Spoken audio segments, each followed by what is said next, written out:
It's very interesting to look up at the night sky and see all the stars, or to go on a hike and just experience nature and just to make you feel small when you're looking around. The rhythms of rest. Then God blessed the seventh day and sanctified it, because in it he rested from all his work which God had created and made.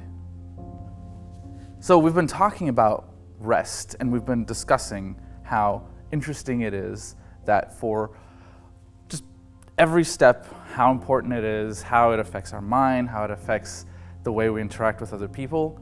And now we're talking about a day. And this lesson is talking about the Sabbath, which, I've heard this 1,000 times, I understand it. And yet, reading this lesson, it made me think of a few things that I thought the lesson brought up that was pretty interesting. And the first thing is the lesson starts describing this as, okay, Sabbath is established in creation. And this is something that I've heard a lot, but it actually brought some thoughts into context for me. Let's put creation into context, because the lesson touches on how things were made in a certain order on Sunday, but I want to think about that a little deeper. The fact that each thing that God created and how important and how insane it kind of is when you put it into context. The fact that God created, separating the waters, having the sky, having the stars that we see, the sun, having light, right? All these things with that context, and each of these things are happening within a day, within sunrise to sunset. So this is very fast.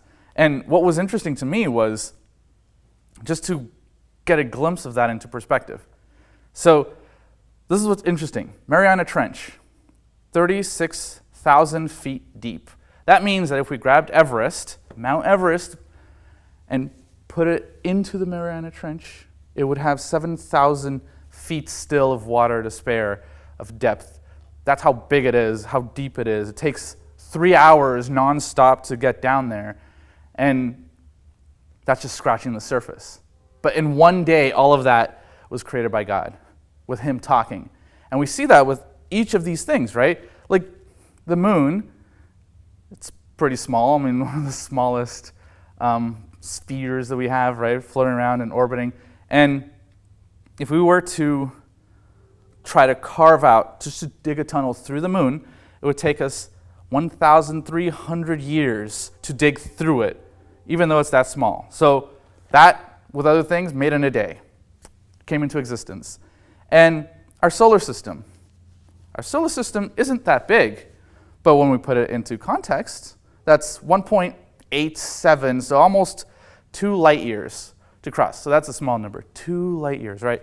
Which would take, for us with a car, we're trying to go as fast as we can, would take us around 7,000 years to cross. That's a lot longer. So all of this into context makes us think, right? Okay, hold on. These things that for us would take an eternity to make, how could you make these things, right? Yet it was done just like that, in a day. Now that is the insanity of what God was able to accomplish. And then one day is dedicated to the Sabbath. So all of that happens, and then one day is set aside, made holy for rest and for us. So how is that important? That's what I want to have for context when we look at this. Because once we start looking at what else is being said in the lesson and what the Bible says, it starts putting things into context a lot more. It's that significant. So the lesson touches on how it's not just a day that was made in the beginning, forgotten, and whatever. It shows, for example, the importance. When we look in the lesson, it talks about how it took 40 years, on Tuesday, it took 40 years for Israel to be reminded again that it was that important. Manna coming down from heaven was being instilled in them again, this importance where it would not come down on Sabbath. You get a double portion on Friday. Why? Why is there so much emphasis in the Bible over and over and over that we see for the Sabbath? Why is it that we see Jesus saying, pray that your flight will not be on Sabbath. Why do we see all these mentions on Sabbath? Why did Jesus rest on the Sabbath even when he died and resurrected on Sunday? All these things have these moments where it's showing the Sabbath over and over and over. And, I mean, it's interesting, right? But now let's start thinking about this, right? So the one commandment that God had to say, remember, is being forgotten, is not really, for Christianity, a small percentage of Christians actually follow the Sabbath day as the seventh day, and this is reflected on what that means. Why is Sabbath that important? So God created, made all of these things for us, and then rested after taking all of that care to make everything for us, make us, and then instill in us this time of rest. Remember, we're talking about rest here and how that's important for us. So this, to me, is what gets interesting. Now, statistically, people have started realizing the importance of a day of rest, and not just any sort of rest. The way that Sabbath is described is oddly peculiar to what normally makes it better for us to rest, because our minds normally cannot turn it off if we're so stressed with work, with chores, whatever we're doing. Yet, if we have a day set aside that we can disconnect, truly disconnect from all of that, somehow it gives us not just a little bit, but a lot more ability to be happier, to be able to keep going, to rejuvenate almost. And yet, it's something that we neglect. But looking at that, right, the way that God describes it, I mean, look at this, how God is using basically his love and appreciation, right, for the context here. And since the Sabbath is a memorial of the work of creation, it is a token of love, of the love and power of Christ. So it's not just being something that's saying, hey, I didn't know what to do on this day. Remember, it has equal value to all these amazing things happening. Could you imagine standing there, seeing these creations just spring up out in a day, how fast that is? If it takes us how long, right? With our earthly abilities, we couldn't even do it in a year to even catch up in light years. That wouldn't be enough. Yet for God, this is happening in a day. Something that would take a year, happening in a day, each step, right? Now, the rest for God was that important as a way to represent something for us. The fact that God is saying, remember, the fact that He is pointing to us for us to appreciate and think about His creation, because this allows us to both understand that context, and this is why I'm trying to create this connection with the vastness of what we take for granted, and then put it into context with how vast and great is the Sabbath then. Wednesday talks about how each portion of that commandment is clarifying certain things, how God is showing that He is our God, that the moon and stars and other things aren't our gods. God made that, right? All of these things that are worshipped, God put that into existence. These idols are just things that God had the power to make. And so it's showing that authority. But it's also reminding us of something that we're probably going to neglect because of that importance, that we're putting God into that context. But basically, how this commandment is acting as a witness to God. And on top of all this, remembering that side of rest, it puts us to remember that this is important, because we live stressful lives, and with each lesson that we've looked over, how that impacts us, how it influences us in a negative way, now this day is almost that much stronger for us to keep us focused on what's right. If we're setting aside for God a day and setting aside this time that we're able to reflect and to actually ponder these things.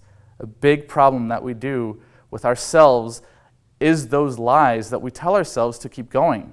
But what if we have a time to reflect on that, to actually stop and see what we're doing, and to have that context with God, and the fact that it talks about how just being around nature, not being in these situations where we're always bombarding ourselves with flashy things, nonstop, distraction over distraction, how we're being instilled this habit that we don't even realize, to always check our phones with chimes, with things that just always make us have to get distracted. And all of a sudden that all stops. How much can we actually rest with that in mind? So it also makes me think about how we are resting. How are we using that time for Sabbath? Are we actually keeping the Sabbath? Or are we trying to live through it based on how we think that we tolerate? What are the boundaries that we're setting to be able to be okay with it? Are we actually spending that time with God that He set aside? Because that was the whole purpose. I really like this quote on Friday for the further thoughts. It says this: God gave to men the memorial of His creative power, that they might discern Him in the works of His hand. The Sabbath bids us behold in His created works the glory of the Creator. On the holy rest day, above all other days, we should study the messages that God has written for us in nature. As we come close to the heart of nature, Christ makes His presence real to us and speaks to our hearts of His peace and love. So we're seeing here basically this idea, this notion that maybe because we can't see God, but if we get close to understanding His creation, just that little glimpse that I gave, right, in the beginning of how vast just our solar system is, just the things that we can see every day, and we don't even know how crazy that is, let alone the rest of the galaxy universe. We have no context to that. And setting time aside for that, what that does to us, we cannot understand. But everyone experiences this shift. That's why people love to have that time set aside where they can actually go and experience that freedom to detach, and how this is becoming a trend even because we're in a system that doesn't let us detach. Yet God knew this, created a time for us to remember, because if we worship all these other things to value those times, we're going to neglect God. This very easily lets us remember that and to stay there and to have that much more safety, connection with God, rest that we would never be able to have if we didn't have this time to actually spend time with God. So I want you guys to think about that. How are you spending your Sabbaths? How are you connecting with God? Are you setting this time aside? Because science is already coming and saying, this is amazing, we should be doing this. When God created the world, He had already set that up from the beginning because He knew. So may that be something for you guys to think about. How are you living your lives and how are you keeping your Sabbath? Is it important to you, or should it start being?